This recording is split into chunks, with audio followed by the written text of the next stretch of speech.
Astro సిండికేట్లో మీ personal and business promotions కోసం కింది నెంబర్కు కాంటాక్ట్ చేయండి.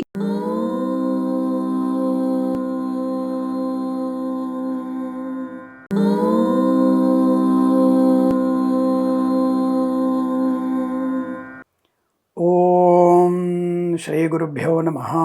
హరి ఓం. వాగర్ధావివ సంపృక్తౌ వాగర్ధ ప్రతిపత్తయే జగతః పితరౌ వందే పార్వతీ పరమేశ్వరౌ. శ్రీరామ రామ రామేతి రమే రామే మనోరమే సహస్రనామ తత్తుల్యం రామనామ వరాననే. మూలా నక్షత్రంలో పుట్టినటువంటి వ్యక్తులకి, అమ్మాయి కానీ అబ్బాయి కానీ, మామగారికి గండం ఉంటుంది. అంటే ఒక రకంగా మృత్యువే అని చెప్పారు. మామను చంపేస్తాడు. ఆశ్లేష నక్షత్రం పుట్టిన అమ్మాయి అత్తగారికి గండము అనేది కూడా చాలా విషయాల్లో, చాలా గ్రంథాల్లో చెప్పినటువంటి విషయం. దాని గురించి ఒక స్పష్టమైనటువంటి ఒక ఉదాహరణలు, అలాగే ఏ గ్రంథాల్లో ఏం చెప్పబడింది అనే విషయాన్ని మీకు సూత్ర ప్రకారంగా నేను చెప్పే ప్రయత్నం చేస్తాను. ఆ యొక్క నక్షత్రాల వల్ల గండం ఎంతవరకు ఉంటుంది, ఆశ్లేష నక్షత్రం పుట్టిన అమ్మాయి అత్తగారిని చంపేస్తుందా, మూలా నక్షత్రం పుట్టినటువంటి అబ్బాయి మామగారిని హరింపజేస్తాడా అనేటువంటి అనేక విషయాల గురించి మీకు నేను కొంత వివరణాత్మకమైనటువంటి విశ్లేషణతో మీకు చెప్పగలిగే ప్రయత్నాన్ని చేస్తాను. నేను ముందుగా మనము ముహూర్త చింతామణి అనేటువంటి గ్రంథంలో మనకి స్పష్టంగా ఒక శ్లోకం చెప్పబడింది. ముహూర్త చింతామణి అనేటువంటిది ఒక పుస్తకం ఉంది మన దగ్గర. ఆ పుస్తకం ద్వారా చెప్పినటువంటి శ్లోకం ఇక్కడ మనకి స్పష్టంగా కనబడుతోంది. ఇది ఆ శ్లోకం మీకు ఎక్కడ ఉంది, 72వ పేజీలో ఉంటుంది ఆ విషయం.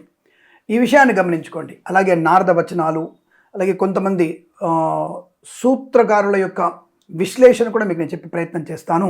కాబట్టి ఇది ఎంతవరకు సమంజసం, అసలు దానివల్ల ఎంత ప్రమాదం ఎంతవరకు ఉంది, ఏ స్థాయి వరకు ఉంటుందో మూలా ఆశ్లేష నక్షత్రం గురించి చెప్పుకునే ప్రయత్నం చేద్దాం. శ్వశ్రు వినాశామహీజౌ సపుతరాం విదత్త కన్యాసుతే నుర్రితిజౌ శ్వశురం హతాశ్చ జ్యేష్ఠాభజాత తనయా స్వధావాగ్రజంచ శక్రాగ్నిజా భవతి దేవర నాశకర్త్రి అనేటువంటిది ముహూర్త చింతామణిలో స్పష్టంగా చెప్పబడింది. అంటే ఏమిటి, మూల నక్షత్రం జన్మించినటువంటి అమ్మాయి కానీ అబ్బాయి కానీ మామగారికి దోషాన్ని కలిగిస్తారు. ఆశ్లేషలో జన్మించిన కన్య కానీ అబ్బాయి కానీ అత్తగారికి దోషాన్ని కలిగిస్తారు అని స్పష్టంగా చెప్పబడింది. ఐంద్రీపత్య గ్రజహంతి దేవరంతు ద్విదైవజ అనేటువంటి నారద వచన ప్రకారంగా ద్విషాధ్యపాద త్రయజ కన్యాదేవర సౌఖ్యద మూలాంత్యపాద సార్పద్యపాద జాతౌ తయో శుభౌ. అంటే విశాఖ 1, 2, 3 పాద జన్మించిన స్త్రీ అమ్మాయి మరిదికి మేలే చేస్తోంది, మరిదికి గండాన్ని కలిగించారు. మూల చివరి పాదంలోను ఆశ్లేష 1వ పాదంలోను జన్మించిన స్త్రీ మామగారికి అత్తగారికి అత్యంత శుభాన్ని కలిగిస్తుంది, ఇందులో సందేహం లేదు.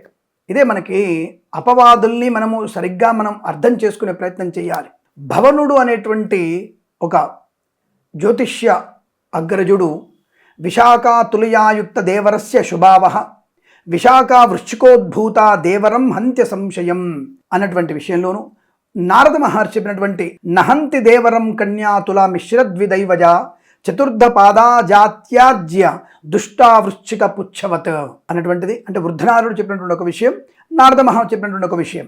సుతావానియతం శ్వశురం హంతి మూలజ తదంత్య పాదో జోనైవ తథాశ్లేషాధ్య పాదజ అని నారదు చెప్పినటువంటి శ్లోక ప్రకారంగాను వత్సరాత్ పితరం హంత మాతరంతు త్రివర్షత ద్యుమ్నం వర్ష్యద్యైనైవ శ్వశురం నవవర్షత జాతం బాలం వత్సరేణ వర్షై పంచభిరగ్రజం శాలకం చాష్టిభిర్వర్షై అనుక్తాన్ హంతి సప్తభిః తస్మాత్ శాంతిం ప్రకుర్వీత ప్రయత్నాద్విధిపూర్వకం అని నారదుడు మళ్ళీ చెప్పారు.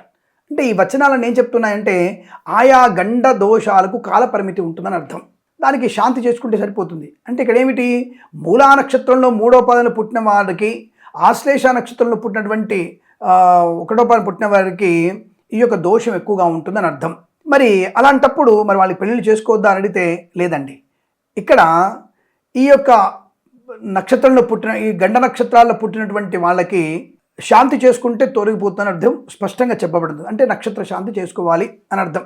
సరే, పుట్టినప్పుడు చేయకపోతే మనము పెళ్లి సమయంలో చేసుకుంటే నక్షత్ర శాంతి చేసుకుంటే సరిపోతుంది.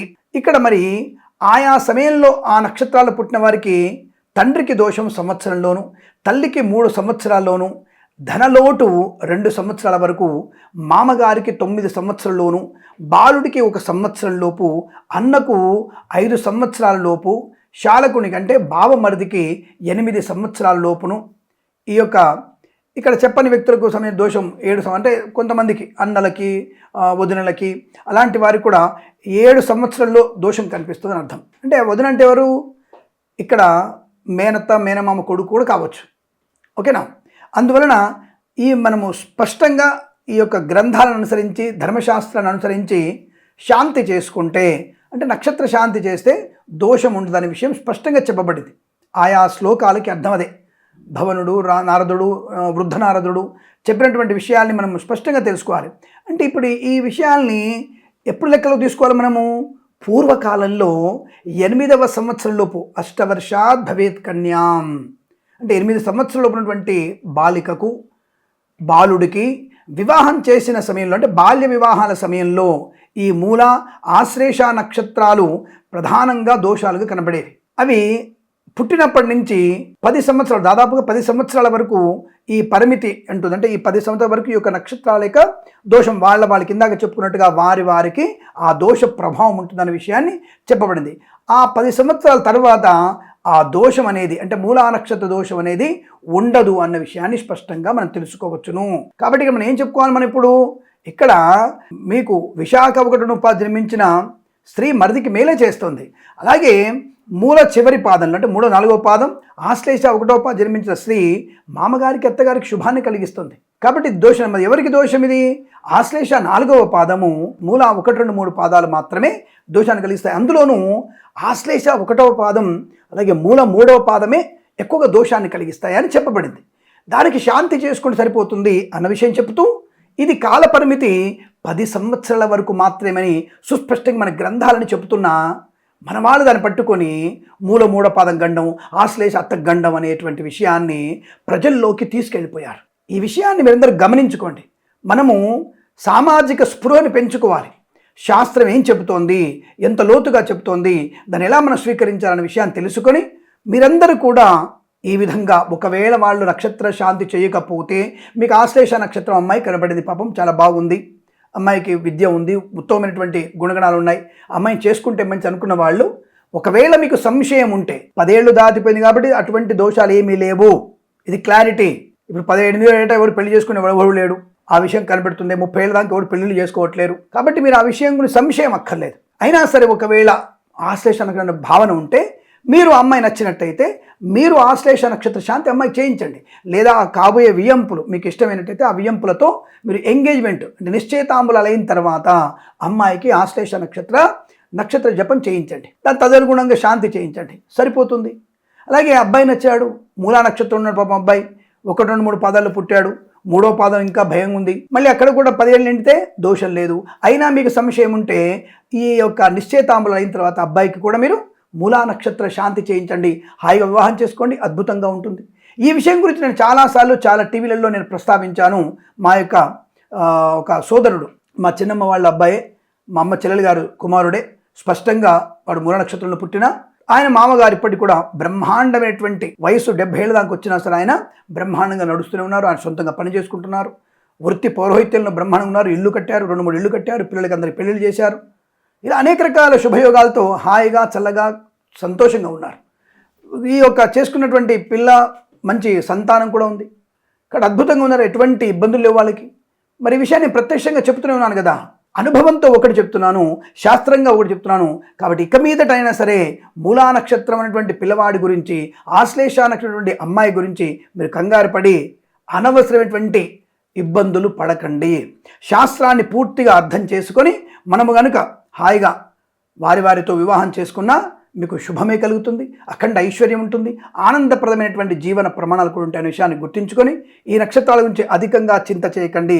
ఈ నక్షత్రాలు ఉత్తమమైనవి, ధనధాన్య వృద్ధి కలిగించేవి, బహుసంతాన ప్రాప్తిని కలిగించే నక్షత్రాలు ఇవి అన్న విషయాన్ని గమనించుకొని మీరు నిత్య కళ్యాణంతో ఆనందమైన జీవనాన్ని పొందాలని కోరుకుంటూ సర్వే జన సుఖినో భవంతు. ప్రేమతో మీ కిరణ్ శర్మ. మరి ఈ విషయాన్ని 10 మందికి చేరవేయాలంటే, 10 మందికి తెలియాలంటే మనం తప్పకుండా దీనిని మనం సబ్స్క్రైబ్ చేసుకొని మరొక 100 మంది సబ్స్క్రైబ్ చేసి లైక్ చేసి షేర్ చేసి మీ స్టేటస్ కూడా పెట్టాలి ఈ వీడియోని. అప్పుడు చాలామందికి ఈ యొక్క అనుమానాలు పటాపంచలై హాయిగా సుఖవంతమైనటువంటి జీవనాన్ని పొందుకుంటారు. ఈ నక్షత్రాల ఉన్నటువంటి అపవాదు తొలగిపోతుంది. కాబట్టి మూల నక్షత్రం వారు, ఆశ్లేష నక్షత్రం వారు మీరు భయపడకండి. హాయిగా మిమ్మల్ని పెళ్లి చేసుకుంటే అద్భుతమైనటువంటి ఆనందమయ జీవనం ఉంటుందన్న విషయాన్ని 10 మందికి ప్రచారం చేయండి. సర్వే జనా సుఖినో భవంతు. నమస్కారం.